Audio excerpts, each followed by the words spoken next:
Dust Front is the highlight of all available real-time strategy game demos during this Steam Next Fest from the 15th to the 22nd of June, and I can finally show you its entire content. So let's get into it. This mission type is called Siege of an Industrial City, and your objective is to eliminate enemy bases while holding on to capturable objectives which provide extra resource generation. You have your base and a mobile construction vehicle, as well as 3 reinforcement armies you can bring from off-map. The strategic map is a feature of the main game, but not part of this demo. So when you're starting the demo and you choose which enemy to battle against, rebels or mutants, you also choose the unit composition of your main army and those reinforcements. The available units are a mix of infantry, armored vehicles, and self-propelled artillery units. Below these are the settings, which I advise setting to 5000 parts, and 1 for both enemy difficulty and size of enemy base, at least for your first run. For the main strike force, the army you bring to the mission with your MCV, I advise picking the Dreadnought Super Heavy Artillery, 1 type of infantry, 1 type of self-propelled artillery, and a bunch of tanks. The other 3 supporting armies, which you can call in as reinforcements of the map, should have a primary purpose. The first one can be a repair and attack ground army, meaning you take a bunch of BREM repair vehicles supported by infantry and infantry fighting vehicles. The second reinforcement army should be filled with artillery and infantry to keep it safe, a sort of hold ground army. And the third reinforcement army should be your armored attack fist, meaning tanks, vehicles, and more BREMs for repair. Once that is ready, you can start the mission, and if you keep the tutorials button checked, you'll be greeted with a lot of explanations about the UI, controls, map objectives, and their markings, as well as basic gameplay tips. Note that the red circles are the areas you need to capture, and the blue markers are locations of enemy bases you need to destroy. The red dots are resource fields, while white/grey dots are civilian buildings, many of which you can garrison with infantry. So if the area which you are looking at doesn't have many resource fields, you can change your deployment area by clicking on the UI option down here on the bottom left. This lets you switch between 4 potential deployment zones, and the one with the most red dots on the minimap is the one most rich in resource fields. Once you pick your starting spot, keep in mind about the camera controls and make sure to orient yourself towards the enemy base or mission objectives. As one of my favorite book quotes says, remember, the enemy's gate is down. If you know which novel that is from, comment below. Anyway, this is where the camera controls come in handy. You can pan around the battlefield by holding the middle mouse button, while you can hold Alt and use the mouse wheel to zoom in and out. At the minimum zoom, it's almost a horizontal camera angle, while even at the highest zoom out level, the camera is at a considerable tilt. Now you can click on the rightmost unit card to deploy your MCV as a HQ building. To rotate the building, you have to hold the left mouse button and move it around until you are satisfied with the rotation. Next, you can place the rest of your starting army, which comes in blocks to make deployment faster. In case you change your mind, you can use the reset button at the bottom here to start over the whole deployment. Once you begin the mission, you're greeted with another section of tutorial tips about resources, controls, and unit or building utility and options. What you should probably remember is that red means materials, which are gained from resource harvesting. White is supply, which is increased by constructing supply-type buildings, and blue is power, increased by constructing power stations. The parts we took during the match setup are for tech. The first building we have to construct is the processing plant, which spawns 1 harvester after being finished. You can recruit more harvesters from the machinery plant later. You should use the construction time to deploy your units around your base in a protective arc and set up artillery. You can do this by selecting all your long-range units, hold the Shift key, and individually press the E key for each launcher in your selection to give it a new deployment spot.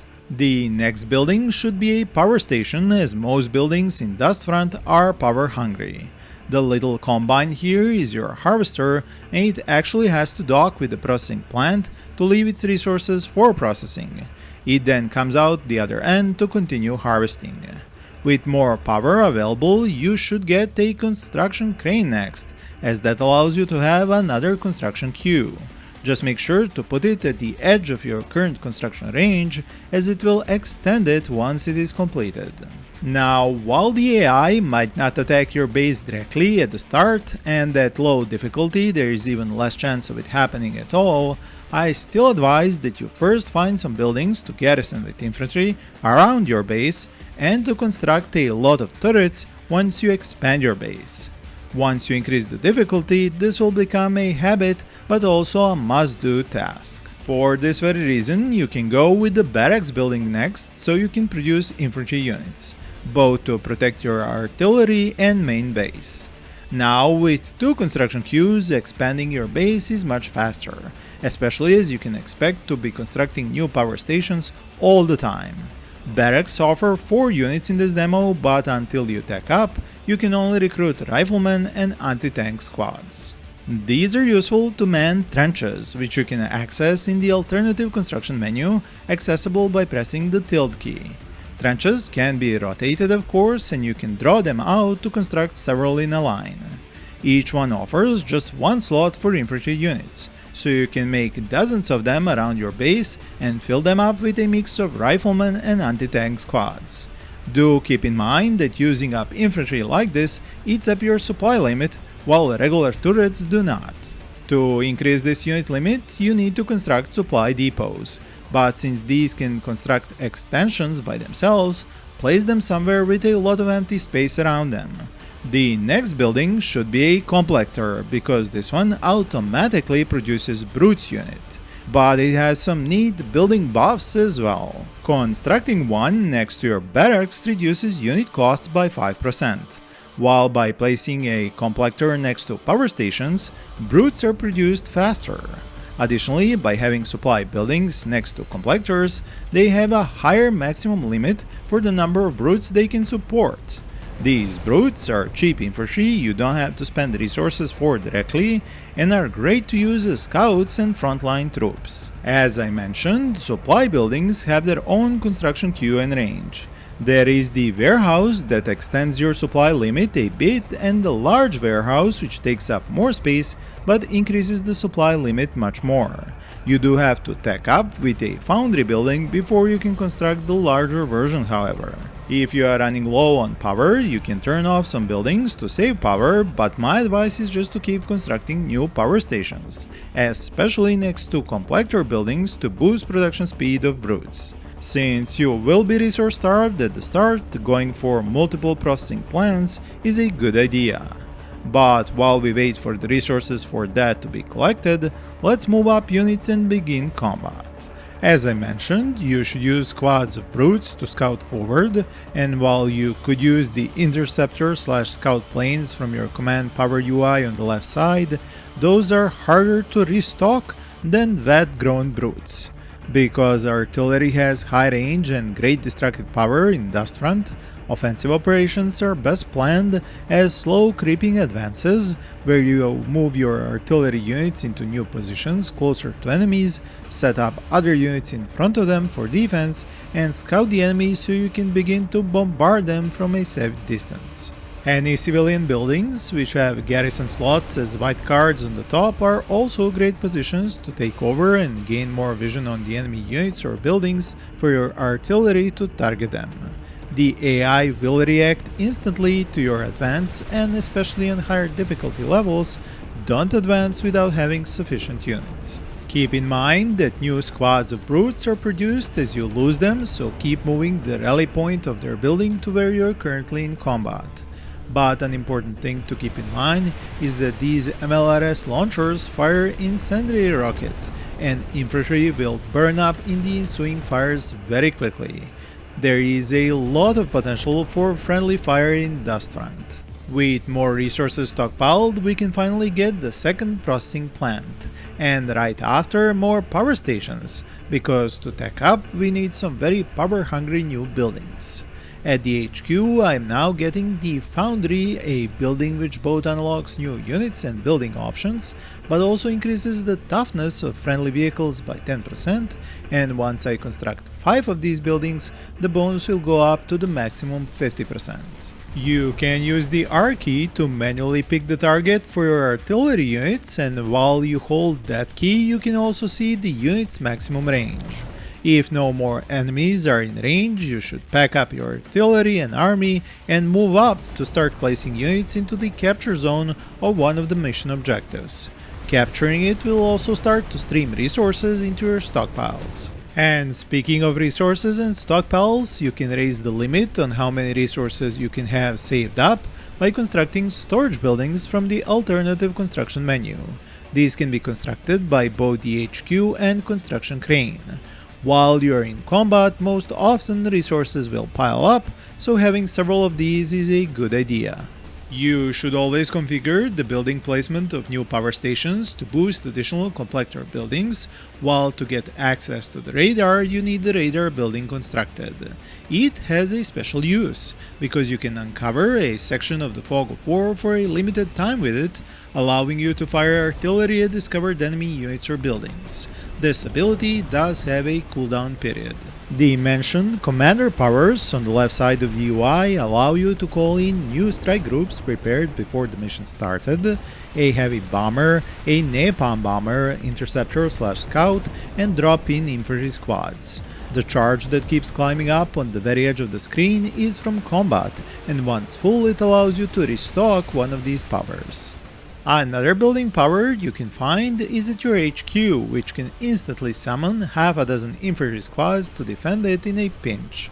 Very handy on higher difficulty levels if your base is getting surprised by uninvited guests. To save space inside of your construction range, and because you need a lot of power, you can use the option from the Foundry building to upgrade existing power stations. To recruit more vehicles, you need to construct the machinery plant, and with the Foundry already constructed, you will have access to more types of vehicles, and they will be tougher too. You can get more combines to harvest resources, but I would suggest getting some repair vehicles to keep your existing vehicles in working order, but also for another reason, because as you destroy rebel vehicles, you can salvage them from the battlefield and they become yours to use. Another way to make field repairs is to construct the SILAC forward repair building, which not only fixes vehicles around it, but also comes with its own construction range and a build menu, allowing you to construct mini generators, trenches and warehouses in a totally separate build queue. It's great for placing at edges of your base or on captured objectives. Because enemies will try to recapture these objectives or launch counterattacks when you are attacking their bases, you will suffer attrition of your troops or might get spread too thin on the battlefield. That is the perfect time to call in one of your additional strike groups and get much needed reinforcements. Just make sure to watch out which direction they will come off map so you don't send them through enemy territory. The best way to secure such positions is to bring your MCV there and construct stationary defenses, but before you do, make sure to construct the arsenal building. It increases unit damage and unlocks the top tier units for you to recruit. As with the Foundry, you can have several of them to get the maximum damage buff. Now you can finally pack up your MCV using the E key and get it rolling towards the front.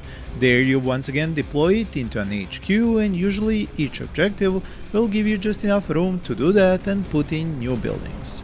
I recommend a construction crane or the SILAC forward repair station, as that will free up the MCV to travel to the next objective you capture, giving you a construction queue to build defenses with. In my previous videos on Dust Front, I told you about destruction of buildings and terrain, and if you're not careful, you can bring down parts of the environment on your own troops, crushing them, like I just did here.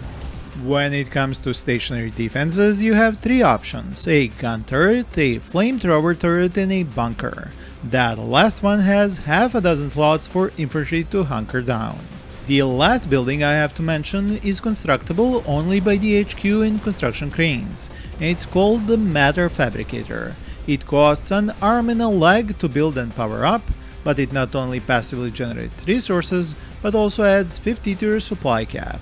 Supply cap can be extended for as long as you have room to construct new warehouses, but there are some diminishing returns. Now, as I attack this next enemy base, it's time to use some command powers.